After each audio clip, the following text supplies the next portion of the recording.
Bonjour. Dans cette capsule, nous verrons la configuration à mettre en place pour pouvoir utiliser la nouvelle page des comptes de dépenses dans Orchestra. Notez que vous devez avoir le module de paie pour pouvoir utiliser cette fonction.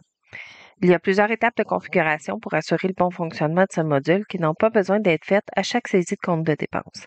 Elles doivent être faites dans la phase de configuration initiale ou quand vous avez un nouvel employé ou qu'il vous manque des items lors de la saisie. Donc, la première étape va consister à configurer les codes de grand livre associés à vos comptes de taxes. Nous allons aller dans Fichier, Initialisation d'entreprise.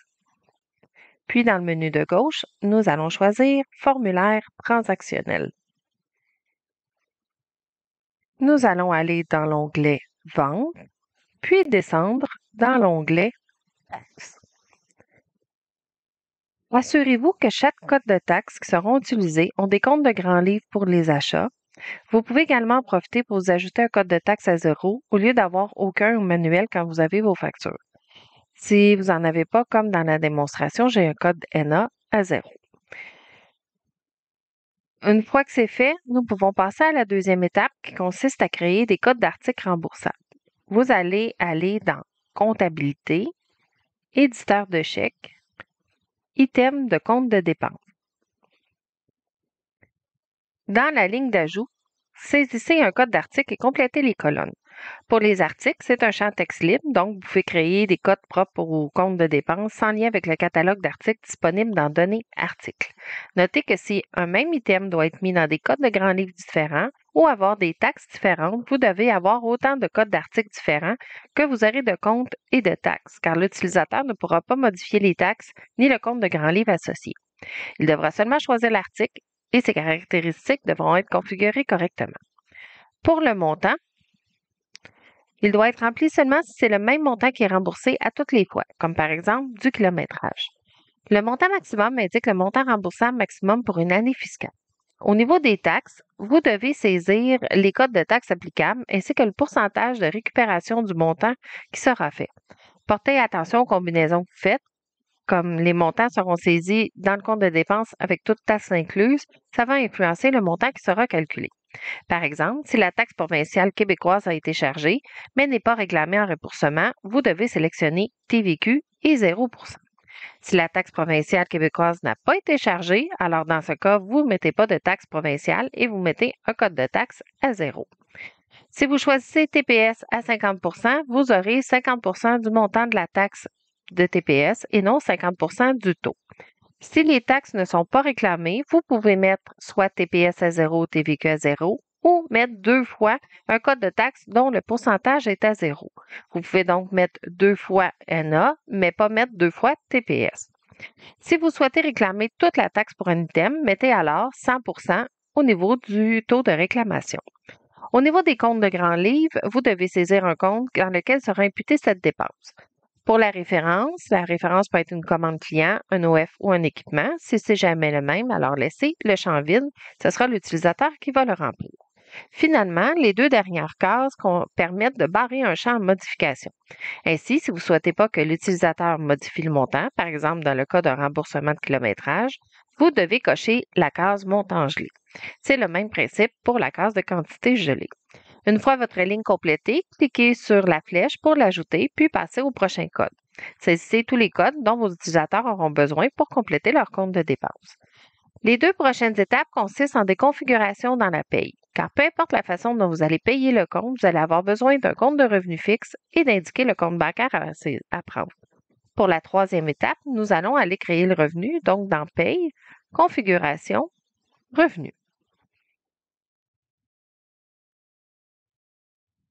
Pour créer un nouveau compte, cliquez sur Nouveau, puis créez un compte qui ressemble à celui-ci. Donc, un compte en type fixe qui sera attribué à un compte de dépenses à distribuer.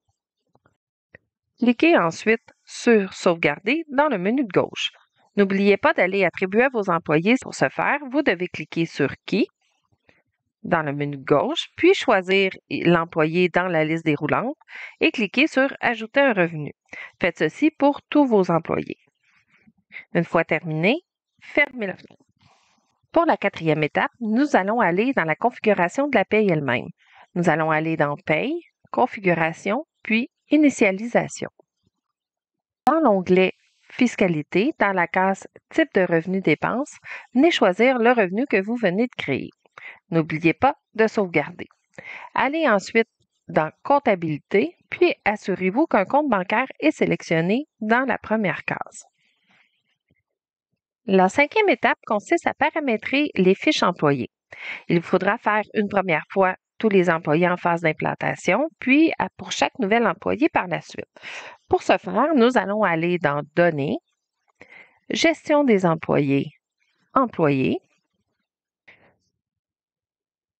puis nous allons cliquer sur Item de compte de dépenses dans le menu de droite. Choisissez ensuite votre employé dans la liste déroulante et complétez les sections. Dans la section Options de paiement, vous pouvez spécifier en fait quel type de paiement sera payé par défaut votre employé. On va choisir par exemple un paiement ACP ou un paye. Vous devez aussi spécifier dans la section Approbation la personne qui doit approuver le compte de dépenses de cet employé. Vous avez la possibilité de choisir supérieur immédiat. Donc, c'est celui qui est dans la page Société. Ça va vous permettre, en cas de changement de superviseur, de n'avoir à le changer que dans la page Société, puis cette page-là va suivre. C'est important qu'il soit sélectionné avant le premier compte de dépenses, sinon le compte sera réputé comme n'étant pas à approuver. N'oubliez pas de sauvegarder, évidemment. Si vous souhaitez lier des articles avec des particularités spécifiques à un employé, vous pouvez les ajouter dans le tableau qui suit. Si aucun article n'est spécifié, ce sont les articles créés précédemment dans la liste des articles remboursables qui s'appliqueront. Vous pouvez, par exemple, utiliser le tableau dans le cas où l'on rembourse du kilométrage selon des paliers de remboursement pour un employé. Donc, dans la section des systèmes de compte de dépenses, on va choisir l'article à configurer. On va rentrer le taux, par exemple 60 sous. Dans la quantité minimum, c'est important de mettre 1 et non 0, puis je vais mettre le palier supérieur auquel ça va changer. Je vais sélectionner mon article, puis à partir du kilomètre 2000 jusqu'à temps qu'on arrive à 100 000, il va être payé 58 sous. Les limitations pour la somme monétaire maximale ou la somme des quantités seront calculées par année d'imposition. Il va rester à donner accès à la page des employés à vos superviseurs et à vos employés. Donc, la sixième et dernière étape consiste à gérer les accès par rôle de sécurité.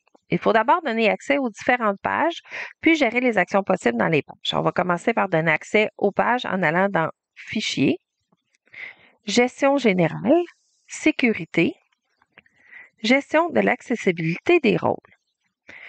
On va choisir d'abord le rôle auquel on veut donner accès, puis dans le menu Paye, on va donner accès au compte de dépenses. Vous pouvez donner également accès aux autres pages selon le besoin de votre utilisateur. N'oubliez pas, évidemment, de sauvegarder dans le menu de gauche. Passez aux autres rôles dont vous avez besoin. Quand c'est terminé, on va cliquer sur Association des rôles au menu de gauche. Encore là, choisissez le premier rôle à configurer, puis vous avez 3 pages à configurer, soit compte de dépenses, item de compte de dépenses et paiement des comptes de dépenses. Un petit truc, si vous pesez sur CTRL F, puis vous tapez dépenses, vous allez avoir accès aux 3 sections plus rapidement. Donc, dans compte de dépenses, si vous déployez, c'est important de vérifier les éléments masqués. Ensuite, dans les items de compte de dépenses, donc, est-ce que la personne va pouvoir rajouter, naviguer ou sauvegarder? Et au niveau des paiements des comptes de dépenses, est-ce que la personne pourra éditer la case vérifier? Une fois que c'est complété, évidemment, n'oubliez pas de sauvegarder en haut. Une fois tous vos accès configurés, vos employés sont prêts à saisir leur premier compte de dépenses. Je vous invite à consulter les autres capsules, notamment au niveau de la saisie, de l'approbation et du paiement de compte de dépenses. Si vous avez des questions ou avez besoin de plus d'informations, je vous invite à consulter les articles de notre base de connaissances sur notre portail Jira ou consulter l'aide en ligne directement dans Orchestra. Merci, bonne journée.